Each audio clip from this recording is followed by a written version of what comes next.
بن سعد قال قال رسول الله صلى الله عليه وسلم المؤمنون كرجل واحد إن اشتكى عينه اشتكى كله وإن اشتكى رأسه اشتكى كله رواه مسلم۔ رحمت کائنات صلی اللہ علیہ وسلم نے ارشاد فرمایا، کائنات میں جتنے مسلمان ہیں، چاہے مشرق میں ہیں، مغرب میں ہیں، شمال میں ہیں، جنوب میں ہیں، ایک آدمی کی طرح، جس طرح کسی آدمی کا جسم ہے، اس جسم میں آنکھ کو تکلیف ہوتی ہے تو پورا جسم میں درد ہو، سر میں درد ہو تو پورا جسم درد محسوس کرتا ہے، پیر میں درد ہو تو پورا جسم درد محسوس کرتا ہے۔ یعنی ایک جسم کے کسی حصے میں درد ہو تو پورا جسم اس درد کو محسوس کرتا ہے۔ رحمت کائنات صلی اللہ علیہ وسلم نے ارشاد فرمایا، مسلمان ایک جسم کی مثال ہے، اگر مشرق میں کسی مسلمان کو تکلیف ہو تو مغرب میں مسلمان کو تکلیف محسوس ہونا چاہیے۔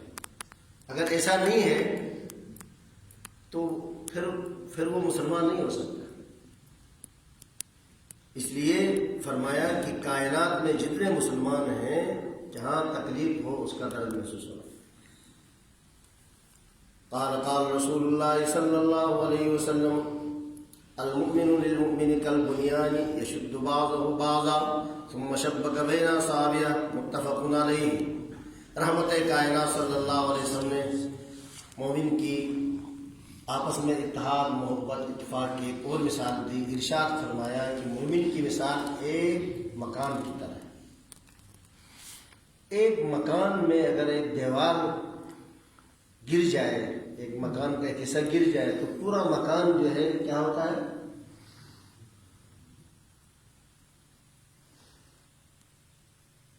مکان کی مضبوطی تب ہوتی ہے جب مکان سارا دیواریں اس مکان کی مضبوط تو ایک دوسرے کے ساتھ ربط۔ رحمت کائنات صلی اللہ علیہ وسلم نے اپنی انگلی کے اشارے سے اس طرح فرمایا، مسلمان ایک دوسرے کے ساتھ اس طرح محبت سے، اتفاق سے، الفت سے رہنا چاہیے۔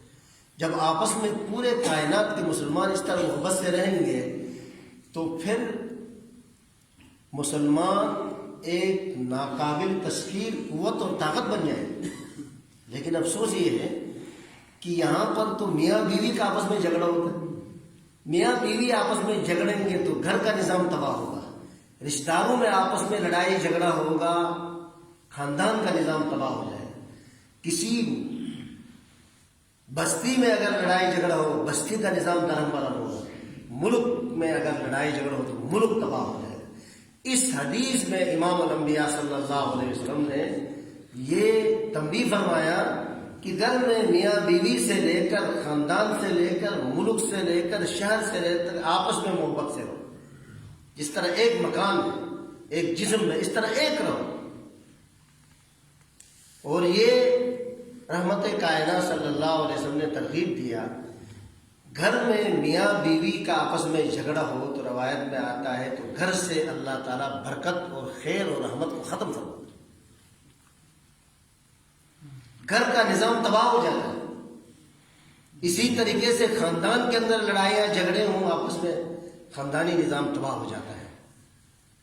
اور رحمت کائنات صلی اللہ علیہ وسلم دوسری حدیث میں یہ ارشاد فرمایا، لا يدخل الجنت قاطع، رشتہ قطع کرنے والا جنت میں نہیں جا سکتا۔ جتنی بھی نمازیں پڑھے، روزے رکھے، جب اس کے دل میں ہمدردی نہیں ہے، جب ہمدردی ہوگی، محبت ہوگی، مشرق میں مسلمان کو تکلیف ہو تو مغرب کے مسلمان تکلیف محسوس کرے تو آپس میں پھر میاں بیوی ایک دوسرے کے حقوق کا خیال کریں گے، آپس میں رشتہ دار ایک دوسرے کے حقوق کا خیال کریں گے، اور اسی طریقے سے بستی والے ایک دوسرے کے حقوق کا خیال کریں گے تو اللہ تعالیٰ کی رحمت اس گھر میں برسے گی برسات کی طرح، جس گھر میں آپس میں میاں بیوی اور گھر میں جو رہنے والے وہ آپس میں محبت سے رہیں۔ اور اگر بستی والے محبت سے رہیں، بستی میں رحمت برسے گی، ملک والے محبت سے رہیں تو اس ملک میں اللہ تعالیٰ کی رحمت اور مدد برسات کی طرح برسے۔ آج اللہ تعالیٰ کی مدد اس لیے نہیں ہے کہ ہمارے آپس میں لڑائیاں جھگڑے، اللہ تعالیٰ اس وجہ سے ناراض ہے. رحمت اللہ تعالیٰ کی پھر اس گھر میں، اس معاشرے میں جہاں پہ آپس میں ایک دوسرے کے ساتھ بغض ہو، حسد ہو. اور یہ لڑائیاں جھگڑے حسد سے ہوتے ہیں. حسد کے بارے میں نبی کریم صلی اللہ علیہ وسلم فرمایا ان الحسد یاکل الحسنات کما تاکل النار الحطب. حسد نیکیوں کو ایسے کھا جاتا ہے جیسے آگ لکڑی. 100 سال کا بوڑھا ہے، نمازیں پڑھتا ہے، تہجد پڑھتا ہے، حاسد ہے، اس کی نیکیاں فرشتے کو حکم ہوتا ہے کہ ان کی نیکیاں جلا کے ختم کر. ہمارے آپس میں بغض اور لڑائی اور جھگڑا جس کی وجہ سے اللہ تعالیٰ کی رحمت ہٹ چکی ہے. آئیے ہم عزم کریں کہ ہم آپس میں محبت سے رہیں گے. میاں بیوی محبت سے رہیں، اللہ کی مدد آئے گی. آپس میں رشتہ دار محبت سے رہیں، اللہ تعالیٰ کی مدد آئے گی. ملک والے آپس میں محبت سے رہیں، اللہ تعالیٰ کی مدد آئے گی. آپس میں لڑائی جھگڑے فرقواریت، چھوٹے چھوٹے مسائل کو لے کر لڑائی جھگڑا، یہ بہت خطرناک بات ہے. اللہ تعالیٰ کی عذاب کو دعوت دینا ہے. اللہ تعالیٰ ہمیں آپس میں محبت، اتفاق، اتحاد، الفت نصیب